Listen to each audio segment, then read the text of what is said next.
이완의 대한민국 청년보고서. 청년 칼럼 5060 세대에게 저출생 탓에 군부대마저 문을 닫고 있다. 2010년에 우리나라는 65만 대군을 운용했다. 어지간한 선진국 군대보다 큰 규모다. 그런데 곧 45만 명도 아슬아슬하다. 사실 우리나라는 진작부터 무리하게 병력을 끌어모았다. 1980년대 현역 판정률은 50%에서 70% 수준이었는데 2000년대부터는 항상 80% 또는 90%를 넘었다. 젊은이들 사이에 손가락 마디 하나가 없어도 군대에 간다는 이야기는 과장이 아니다. 하지만 이제 무리한 징집도 한계에 달했다. 병력 부족의 데드라인은 눈앞에 닥쳤는데 건설적인 논의는 아직 시작되지 않았다. 지난 9월 25일 성일종 국민의힘 의원은 5-60대를 다시 군입대시키자고 제안했다. 건강한 장년 중에서 자원자에게 민간인 신분의 경계 병력화를 맡기자는 제안이었다. 지금까지 나온 주장은 여기까지지만 벌써 반발이 크다. 장년의 실제 업무 수행력을 걱정하는 의견보다 너나 군대 다시 가라 같은 원색적인 비난이 장년들 사이에서 더 많다. 물론 논의가 이렇게 흘러간 데에는 성일종 의원 책임이 크다고 본다. 지난해 7월 해병대에서 최상병 사망사고가 났을 때 성일종 의원은 윤석열 대통령과 현장 지휘관을 변호하기 바빴다. 최상병에게 내려온 윗선의 부당한 지시에 대해서는 한마디도 하지 않았다. 이렇게 병사의 목숨을 가볍게 여기면서 인력 부족에 대해 이야기하면 사람을 소모품으로 대하는 것처럼 보일 수밖에 없다. 정치인이 비전투원의 손실을 막기보다 빈자리를 채울 궁리만 하는데 누가 선뜻 지지해줄까? 하지만 성일종 의원 발언에 대한 호불호를 떠나서 5-60대 장년 남성을 민간인 보조병력으로 채용하자는 제안 자체는 논의할 필요가 있다고 생각한다. 우선 청년 남성의 빈자리를 빠르게 채울 수 있는 사람은 장년 남성이지 않은가. 최근 무인 포탑 같은 자동화 방어시설이 발달했지만 그것만으로는 빈자리를 다 채울 수 없을 것이다. 우크라이나, 러시아 전쟁이 보여주듯 현대에도 전선은 결국 인간 병사가 지켜야 한다. 그래서 여성 징병제도 논의되고 있지만 이는 좀 더 준비가 필요하다.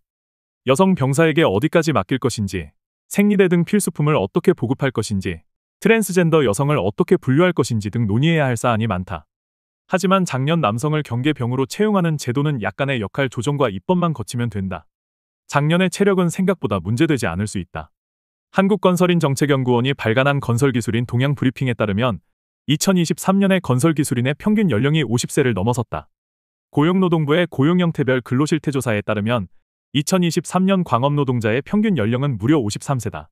전체 노동자 평균 연령이 43세 정도이니 굉장히 높은 편이다. 꽤 오래전부터 우리나라 장년은 산업에서 가장 위험한 곳을 지탱하고 있었다. 최근 우크라이나에서는 장년 노년 병사들이 최전방에서 활약하고 있다. 지난 4월 29일 로이터는 한 건장한 우크라이나 병사를 인터뷰한 적이 있다. 이름은 올렉산드르 타란, 나이는 무려 68세다.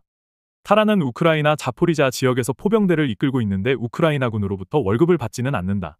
타란의 포병대는 60대 이상 자원입대자로 이뤄진 민병대이기 때문이다. 진작 은퇴했을 나이지만 러시아로부터 조국을 지키기 위해 스스로 무장한 것이다. 이미 전쟁은 고령화되었다. 선진국 군대도 저출생 고령화 탓에 중년 장년 장병에게 상당히 의존하고 있다. 다행히 지금 우리나라는 우크라이나처럼 전 국민을 모조리 전투병력으로 동원할 만큼 위태로운 상황이 아니다.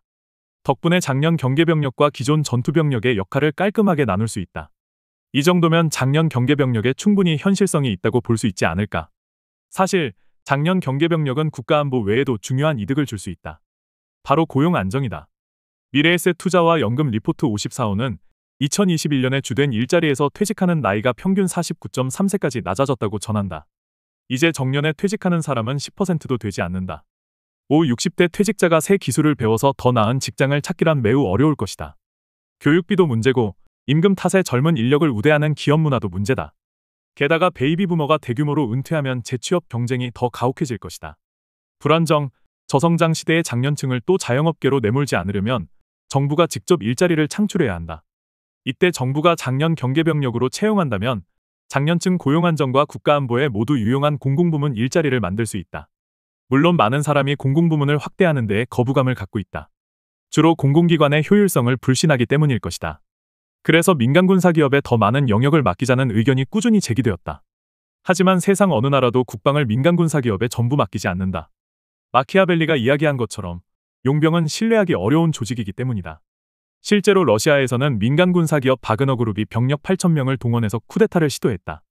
멀쩡한 국가라면 무력을 독점할 수 있어야 하고 그런 면에서 민간군사기업은 굉장히 절제해야 할 수단이다.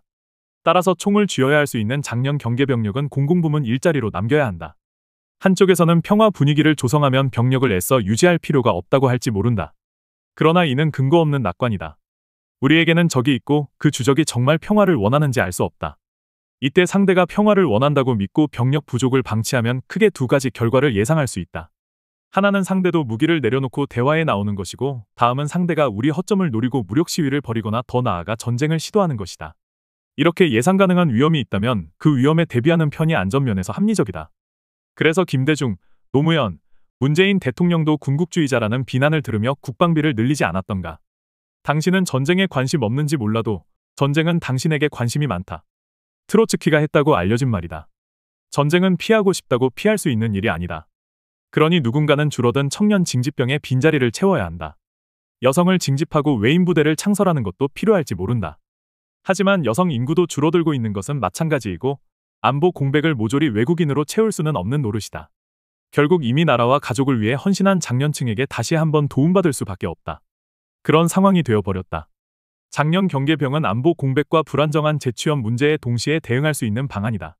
그런데 성일종 의원을 향한 반감 탓에 논의가 제대로 이루어지지 않는다.